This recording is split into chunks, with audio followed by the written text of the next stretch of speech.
You're still watching the Eastern Business Report right here on the Afia Business Morning. Parents in Imo State have welcomed the government's decision to stop graduation parties for nursery and junior secondary school pupils. The policy, they say, eases financial pressure and shifts attention back to academics. Afia TV's correspondent JohnKennedy Ogbonna reports from Owerri.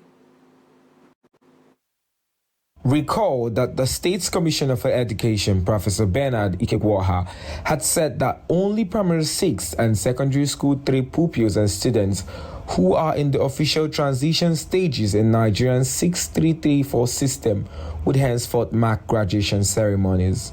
Parents in Owerri, the Imo State capital, have been reacting to the new development. Those parents need to go out of their way to make sure they pay those outrageous bills from school, especially those nursery school graduation payments. So I think cancelling it is not really a bad idea, because I think there are so many celebrations ahead, like the secondary school graduation, and then the university, and so many of them. The other one, which is the mandatory textbook change, I think is a nice idea, because me, during my time in school, I was usually buying textbooks almost every term.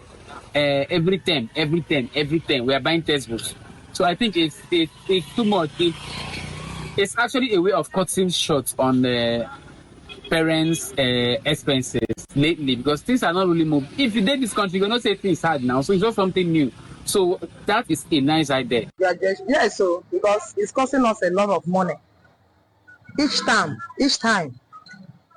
they are talking about your child is going to graduate from nursery. Let me say from crèche. They would like to that child to graduate, and by doing that, it will be costing us a lot of money, expenses. You pay this, you pay for graduation money, 5,000, and not only that, and you buy your son this clothes, and your son will participate on this. Your son will pay for their certificate, 7,000. No, when you gather all those money, you know that you're spending a lot. Not even only that, when you get there, they will also force you to snap that child picture, as in pay for their for picture there. And their money is not like 500, 2,000, 3,000. Yeah? So when you see, if your children are 3 graduating in that school, why they are collecting 7,000 naira each? Now tell me, if you don't have money, what will you do? For me, it's a very nice move. It's a very nice move, and I'm happy about it, because the amount of money parents are paying during graduation period is quite alarming. I paid 20,000 naira. My daughter was graduating, and I have a boy of 2 years in the crèche. He's in pre-nursery. I paid 5,000 naira. Total amount is 10,000 naira. And the funny part is, even on that graduation day, I didn't even eat. I didn't even drink water. Nothing reached my hands. So I think it's a very nice move. Okay, let's just say that maybe you have a child now. You have 4 children that are attending the same school. You will have to pay like 20, or some people say have 6 children. You will have to pay a huge amount of money. For what exactly? I think it's a very nice move for me. I don't know about anybody, and I don't know if I'm speaking for another person, but for me, I like it. It's very good. If government be serious about it, and very nice, at least okay, reduce every term buying textbooks. No young and the 3 of them are not in that school. Every term, the parents will buy the textbook from primary 1, primary 2, primary 3, and the next term, none of them will use it again, and they will repeat and buy another textbooks. So the thing is, I think you aim to economy city now. So everything is very hard. Take school fees and increasing school fees also. So our government got serious about it. At least by Guru, my senior brothers, I use their phones, their textbooks. So the thing will be easy for parents itself. I'm very happy to hear this, but let them take it serious. Let them announce it so that the teachers, the schools, we hear about it. For many parents, the policy is a relief, but whether that relief lasts will depend on firm enforcement.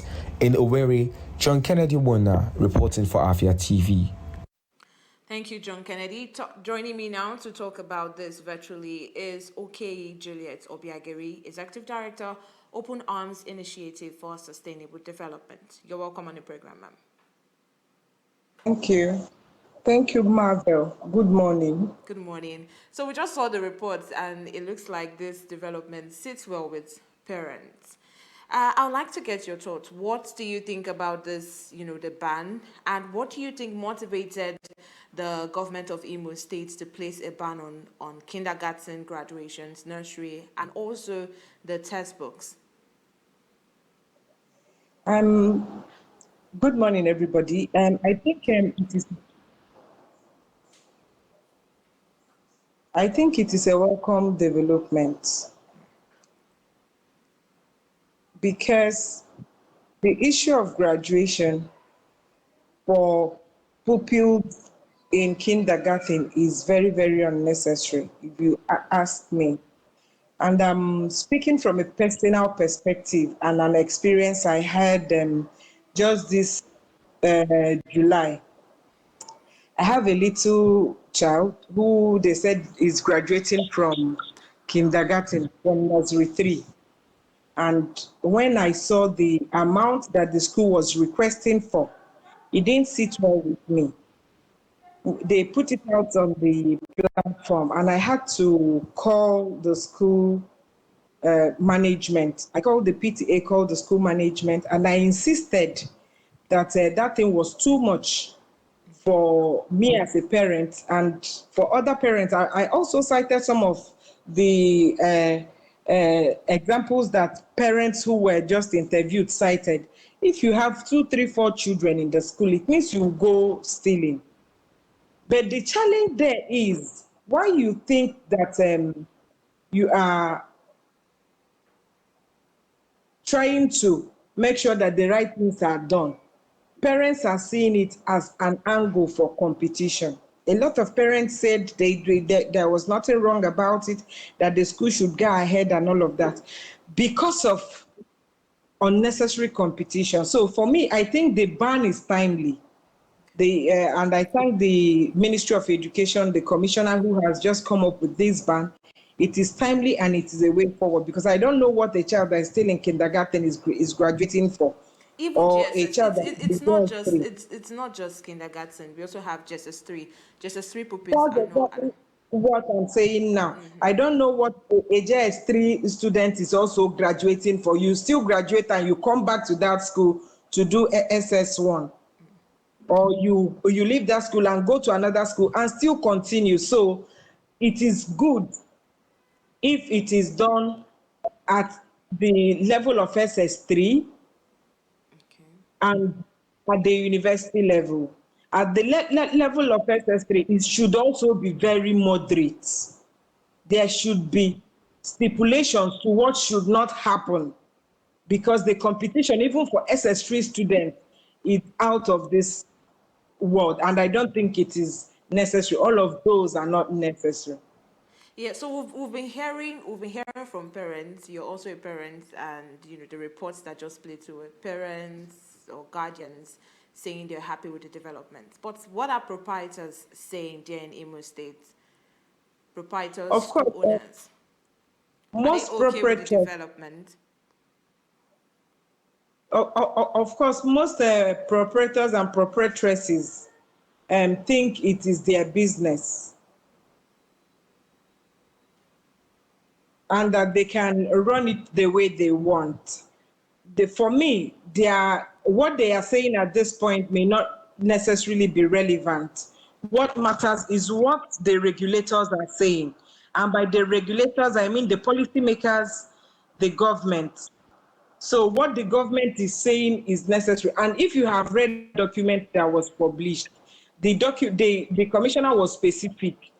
The commissioner said that this is to enable us channel that is proper energy towards the academics of the student. So I think what is important for us is what the policymakers are saying at this point. Any proprietor who thinks that the thing is supposed to be, does not have a choice other than to comply. For them, it is failing business because they make a lot of money of parents during graduations. Yeah, and aside the graduation ban, but there's also a rule that textbooks should not be changed more than once every 4 years. Parents are happy because of it saves them money and because of this. But what impact would this have on publishers? You know, there are people also doing this as a business to survive. What impact do you think this would have on publishers, and how can the government balance it in a way that these people can still, feed, and parents can still save money? The reality there is that curriculums are not changed every year. So if a publisher is changing a particular textbook every year, I think that there is a fundamental problem. If that publisher is changing, is the publisher changing the syllables of what should be contained in that textbook? What I think should be done at this point is, one, put a check on publishers, because you find out that most of the textbooks, the reason why siblings cannot continue using one particular textbook is because publishers ensure that even textbooks that do not have workbook, the children write in it, so that after using it, the next person will not use it. This said, I also think that one of the major concerns should be the reason why books are printed and you see a reprint of that particular document is because of piracy. A lot of textbooks are pirated.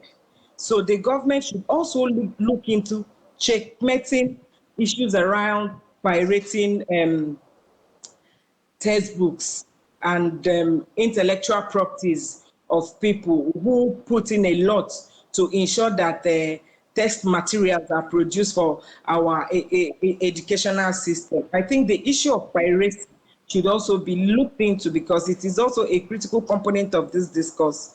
While we are saying that publishers should at least renew whichever publication it is once every year to ensure that students use each book at least for 4 years, we are also saying that because this is all of these materials are intellectual properties of people, they should also be protected to ensure that for the period of time it is going to be in use, the value they should get also gets to them. Now, these bans were made because, the government intends to reduce financial burdens on parents, like we have stated earlier, and to redirect attention to academic development of children. Would you say this is the priority for schools right now in Imo State? Yes and no. I am going to talk leveraging on the issues around graduation. I cited a practical example of the discussions I had and the challenges I had, even interfacing with the school where my child is. I made a very shocking discovery, and that discovery is that in the course of preparing for graduation, the school mapped out 1.3 million for the costume that they will use in dancing. But that school, as at that time, didn't have a computer lab, a functional computer lab. So when it was brought to the fore during a PTA meeting, I kicked against it.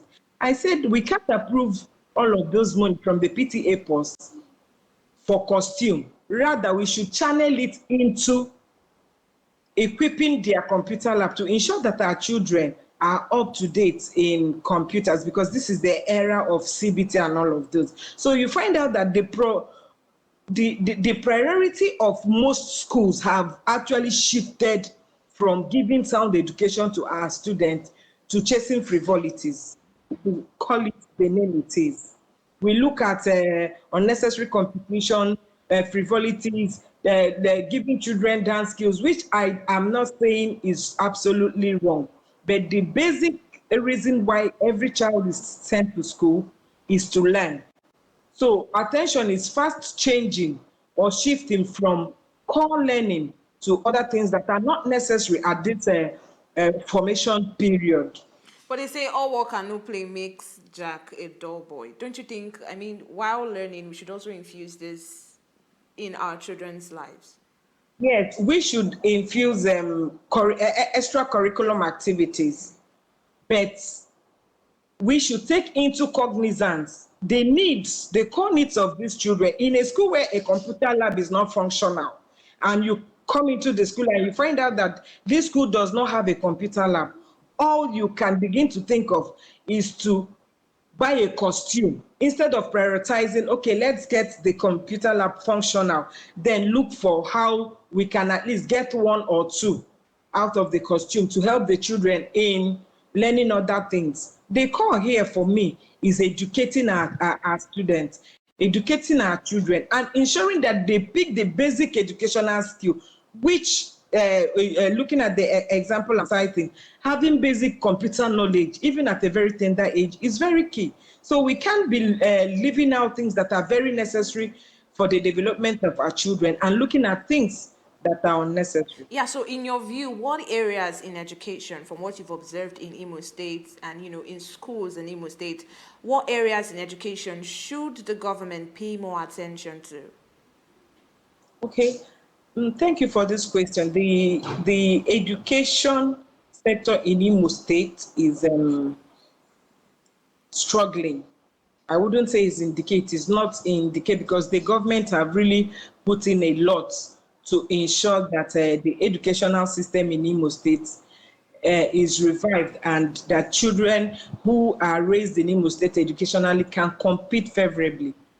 But then I want to mention that there are some schools in Imo State that do not have teachers, especially science teachers. If you go to most rural areas, and I'm speaking because I work in education, I am currently the SECEFA secretary in Imo State, Civil Society Action Coalition on Education for All in Imo State. I'm their state secretary. And if you take a survey in the rural areas, you find out that schools in those areas are suffering because they don't have teachers. Some schools, especially the primary schools that are in very remote places, have as less as 5 teachers handling all the classes. By 5 teachers, I mean including the headmaster or the headmistress. And this isn't good. So I think that employment of teachers should be prioritized, and placement also. Schools that are within the remote areas should be prioritized. And I know the challenge for some persons staying in the remote areas. I think government should also look at incentivizing teaching in remote areas. And if you look at the Imo State education system and you look at the number of teachers, male to female, you find out that the male teachers are very few. They are mainly female teachers everywhere. So in also employing teachers, the government should look into employing male teachers to fill in the gap. That's number one. Number two, education is fast changing. I'm also advocating that the state begin to look at imbibing gender-specific pedagogy. Let us look at inclusive education. How can we make our educational system inclusive for those of our children that have specific needs? We should also prioritize, like in Imo State has a school for the deaf and dumb. One is in Ofekato Rodo, and their junior school is here, I think, in Oji. They should also look at the needs of those children. These days, education, special education need has moved from isolating the students to running an inclusive education where even children with special needs stay in the same environment with children that are physically fit. I remember the secondary school I went to those days in Imo State here. We had some visually impaired students who were with us within the same space, but all of those things are no longer there. And it really helped us to understand how to live with people who have special need and where to render need to them. So by this I mean that the government should also consider running an inclusive education, not isolating our children with special needs, but bringing them within the same environment where the others, but providing all of those materials, all of those assistive devices that are needed in education. Finally, from me on the issue of budget, I think the budget or the education budget in Imo State should be increased to what can solve the issues in education. There are a lot of challenges. In some schools, if you get into some schools, you will conclude that education cannot take place in such environments. The government are doing their best, and we are saying that they should do more. The Imo State government should look at the federal level where there are some openings in education, like the UBE fund, like the Safe School fund that is ongoing, I think, at the Ministry of Finance, and other government interventions at the federal level to key into it, ensure that education in Imo State is really revived and that our children coming out from Imo State can compete favorably anywhere they find themselves. All right, thank you so much, Julia, for joining us on the program this morning. Thank you. Thank you very much, Marvel. And that's the much you can take on the Eastern Business Report today. Till I see you at 10 a.m. tomorrow for another edition of the Afia Business Morning. I am Marvelous Apuamaga. Many thanks for watching. And coming up next is Oni Afia.